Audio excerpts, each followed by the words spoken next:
What's up, everybody? This is Luis Monda from Johnny Toco's Boxing Gym, and we're here right now in lovely Mesa, Arizona, the site of the 43rd Annual Gene Lewis Invitational Tournament. And as you guys know from last episode, I'm here with my competition team. You see Dejan back there in the background chilling. We had two fights yesterday from my team. We had another of our gym fighters fight.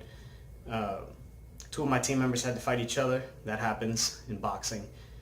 So we got one title already, and we're looking for three more today. We got three fighters fighting today. My heavyweight, Dejan's fighting, and I got my 114 pounder Cesar. He's fighting. So right now, what we're gonna do is we're gonna discuss one of the subjects that you guys asked me about through ShareDog. And it's a bit of a touchy subject because we've experienced it before, but this is the subject of headhunters. Headhunters are people in boxing gyms who they try to knock out their sparring partners real bad. You know what I'm saying? Like they don't understand the idea of what sparring is. Headhunters try to collect knockouts.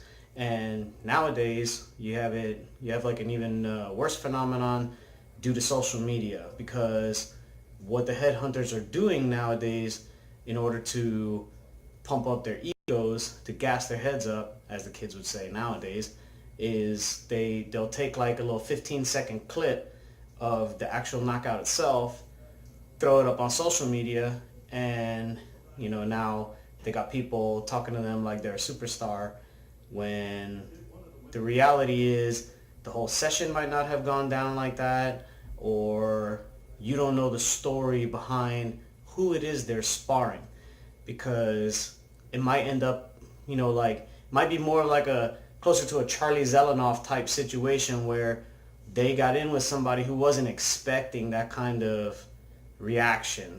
Like they weren't expecting to just get bombed on as soon as they got in the ring. And they got somebody recording this, and it ends up on social media, and typically they to their credit, typically they don't call out the person, they don't name a name necessarily, but they do make it seem like they do tell a wrong story.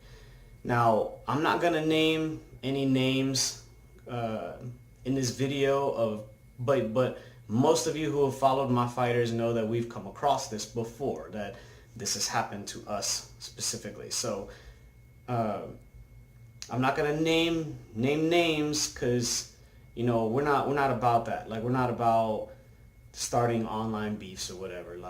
But I do want to say what this is and how to handle it. If you're coming across this. So headhunters typically don't have any necessarily gym loyalty. Like they jump from gym to gym, and it's because of that. It's because of the way they work. Like they know that they're gonna catch a bad vibe sooner or later, and people ain't gonna be willing to work with them or put up with that. So they tend to have to be what we call road warriors. This week they're at this gym, next week they're at the next gym, third week they're at a third gym. So you're not necessarily going to find them in the same place over and over again. The way it'll usually go down is the trainer of the headhunter will ask you for sparring, or you might even ask them for sparring, at some point, just because you got somebody the same weight. But here's the difference.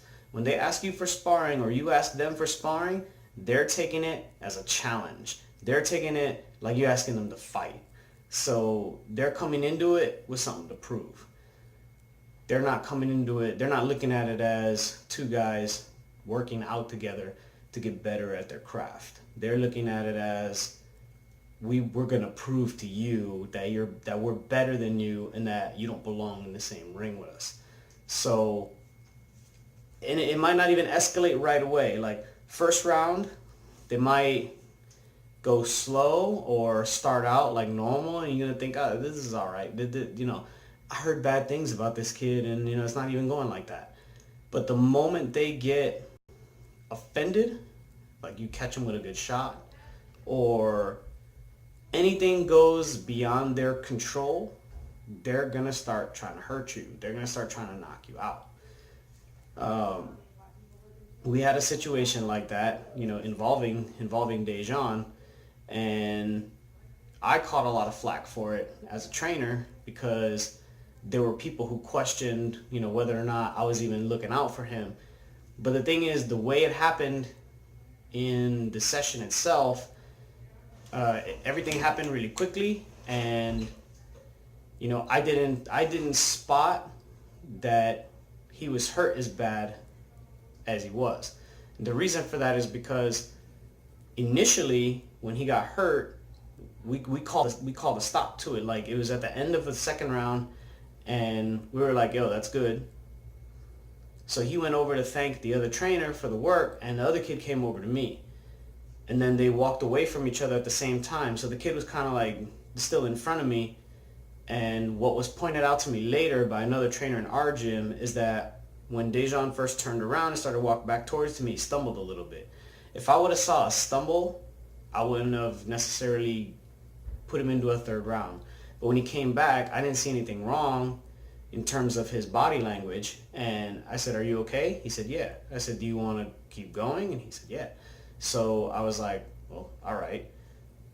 Then the third round starts, and this dude jumped all over him. And like by the time he was, I could see that he was, hurt pretty bad. The guy was just bombing right hands on him. So, we didn't hold it off until it was a little too late.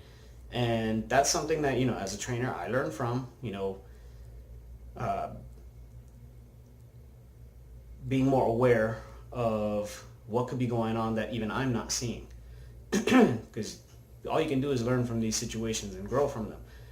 But at the same time, I knew they had a camera on. So the first thing I said after the session was over to the other guy's trainer is I said, hey, don't put that up. Don't put that up. Don't post that. And he was like, oh, no, man, we don't do that. We don't do that kind of thing. I was like, don't tell me that.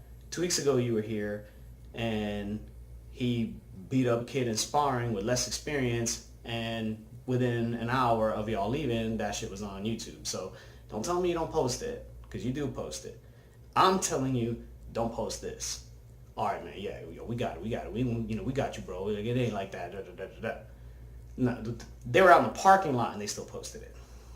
Then later we found out that the information in the video, like if you clicked on the video and read what it said, the information about Dejan was wrong. It said the wrong age, the wrong weight, and the wrong experience.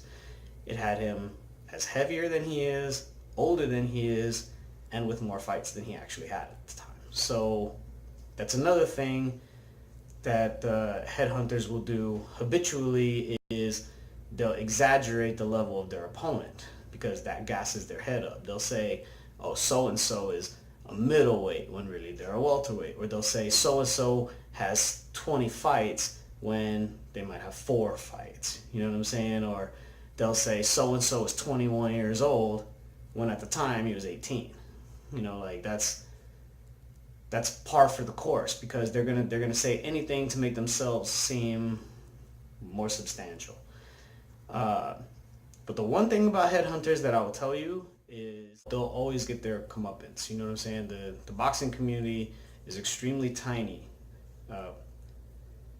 In the boxing community, we run into the same people over and over again, no matter where we go, at shows or at gyms. Like we tend to see the same people. So word gets around. If you're a headhunter, sooner or later people are going to hear about it. And boxing may be this cutthroat, very sharky kind of sport, but there are people, especially upper echelon kind of people, who like they've put their time in, they've paid their dues, they've given their blood, and they feel protective of their sport because it's made them who they are.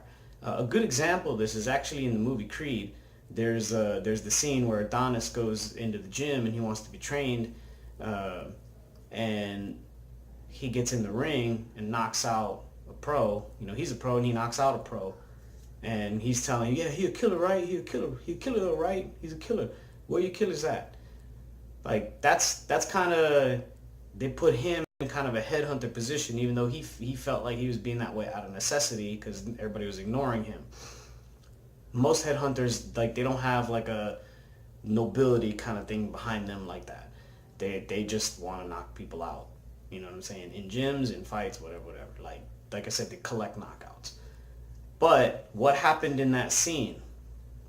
The character of Danny Wheeler, played by Andre Ward, comes walking up and says, I'm next, you know, and like puts him in his place. That always happens. Like, that always happens to headhunters sooner or later. You know, you run into somebody who says, oh, you're the knockout dude, right? Yeah, I seen you all on Instagram and shit. You know, like, we're gonna settle that up. We're gonna see if you can do that today. The problem is, in real life, most headhunters don't learn from that. Like, they keep going. They keep doing what they're doing because, first of all, they don't know how to do anything else. But secondly, they honestly think that that's the way to go about this. Like, that's the way to go about the sport, is to keep building yourself up in that regard. Like, what I, as a trainer, would call a sense of false confidence. You know, like, because you can catch certain people like that. But to me, there's no greater way to head for downfall than to build that kind of reputation. And there have been professional fighters who were headhunters. You know, like the one of the most famous ones was Edwin Valero. You know, like, how many people have looked up sparring videos of Valero, and he's in there beating the piss out of somebody who's even like, you know, a high level pro themselves. You know, they didn't expect him to jump all over them like that. You know, like, and I used to train with him. And the thing is, when I was at Top Rank and he was at Top Rank, and I talked to him, he was like a really nice dude. You know, like, he didn't come off like that. But if you got in the ring with Edwin and that bell rang, he was on you. Like, he was, in fact, to him, it was even kind of funny. Like, he used to spar with this kid trained by Jesse Reed, named Gabe Del Rio. Like, people have heard me mention that name before because Gabe actually knocked Gamboa down the first time I ever saw Gamboa in Vegas. But Gabe could scrap, you know, like, he only had like 2 pro fights at the time, but the kid could scrap. He was game, you know, like, he's not a punk. Like, he's not gonna. But one time, like, Gabe was climbing through the ropes and the bell rang and Edwin ran up on him, and Gabe like jumped in the ring and like ran in, and everybody was laughing in the gym because Edwin was like chasing him in circles. But he did that because at that time he had grown to like Gabe, and that was just like, you know, kind of something funny between the two of them. But every time that dude sparred, it was pedal to the metal, like 100%. 100%. And some people would say that that's what led to, you know, what happened with him, because he possibly had a hole in his head. You know, like, we don't know. Nobody ever actually got to the bottom of what was up with him, his medical records in terms of the motorcycle accident and cracking his skull, and whether or not there was a plate put in place. But most people suspect, because of the way his life ended, that there was no plate there. There was just exposed, you know, tissue. But there are pro fighters who are headhunters. That, you know, that's their thing. That's what they do. And it never ends well for them. Primarily because, as most of you have heard me say before, most of the damage from boxing is not done in the fights. You know, in a fight, you might get knocked out. If it's a flash knockout, you don't incur much brain damage. You know, like, a lot of fighters get more injured from their head bouncing off the floor than from the actual punch that caused it. So there's that. But most fighters acquire the most damage over time from the gym, from sparring over and over again, round after round after round. How many rounds do you spar to prepare for a fight? So when headhunters are going like 100 miles an hour, you know, like pedal to the metal, they're subjecting themselves to more damage and more punishment than they're actually dishing out on people, because they might knock this guy out in 10 seconds, but once they get someone who can fight them back, now they're in a war. And every single time they spar, they're going to be in a war because they have that reputation. Even if they don't want to be in a war, sorry for the noise, there's kids screaming outside, but even if they don't want to be in a war, they're going to be in a war. You know, like, because they have that reputation. If I know a headhunter comes into the gym, he's sparring with Dejan now, I'm gonna be like, hey, no mercy on this kid. No mercy on this kid. Like, we seen him knocking people out on the Snapchat, on the Instagram, whatever. So the moment that bell rings, put him in his place. Hurt him. Like, we have to. You have to. They put you in that position where you have no choice. It's either that or they're going to try to humiliate you at some point. So, it's just a bad look. It makes the sport, it's a black eye on the sport when you got someone running around trying to make their name on the blood of other people. That's what you're kind of supposed to do in the professional ring, but not in the gyms. The gyms are not for that. Gyms are not necessarily for that. Then you got people faking it. You got people like, who go to a gym and act like they're a headhunter just to try to get internet fame. Some of y'all know what I'm talking about. Like my gym, Johnny Toko's, recently, we almost got in trouble with USA Boxing over some dude coming to our gym on our First Friday event and doing that same thing. Acting like, a headhunter, and it's all fake. This dude is just trying to get internet view, YouTube views and Facebook likes and Instagram likes, like it's a hustle. So you also have to watch out for that. Like you can spot real headhunters from the fake ones. The real ones don't talk. They don't talk a whole lot. They're kind of quiet about it until the bell rings. The fake ones are gonna be blah blah blah blah blah. They're the ones they're trying to do it for the hustle. Like they think that that's a way to get famous. And then sometimes you have some people who are a little bit in between. Like they run their mouth at the same time and try to knock people out in sparring. But that's much more rare.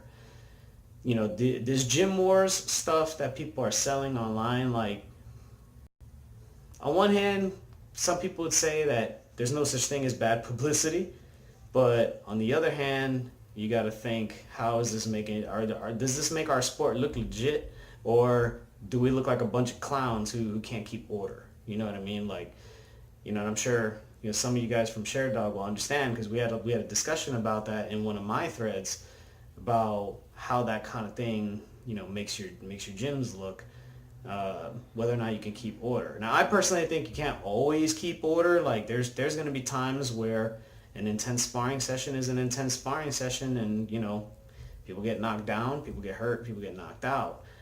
I personally don't shy my fighters away from that, because for one, I try to have confidence in their ability to defend themselves, because a lot of times if you have someone who has a good education in a craft, they're probably better at that craft than they think. So sometimes you got to put them in situations where the outcome might be bad for them, but it makes them have to, invoke their knowledge. Like you can tell, hey, you know what to do. You know what to do with this situation. Don't freeze. You know what to do. Use your tools. Use your tools to get yourself past this. But on the other hand, you also want to protect people. So basically the thing with headhunters is just that it puts everybody in a bad spot. Overall, it's a negative thing. I can understand some people saying, don't you want to get to a point where you can deal with that, and isn't that a good sign on your fighter? Isn't it good for your fighter to be the Danny Wheeler in the Creed situation? Sure, but we don't want for routine situations where we have to deal with that kind of thing. Like that's just, it's no good. That's one thing that it also turns off the general public, because like I said, one of the things about the popularity of boxing is people always have the question, why would you want to fight?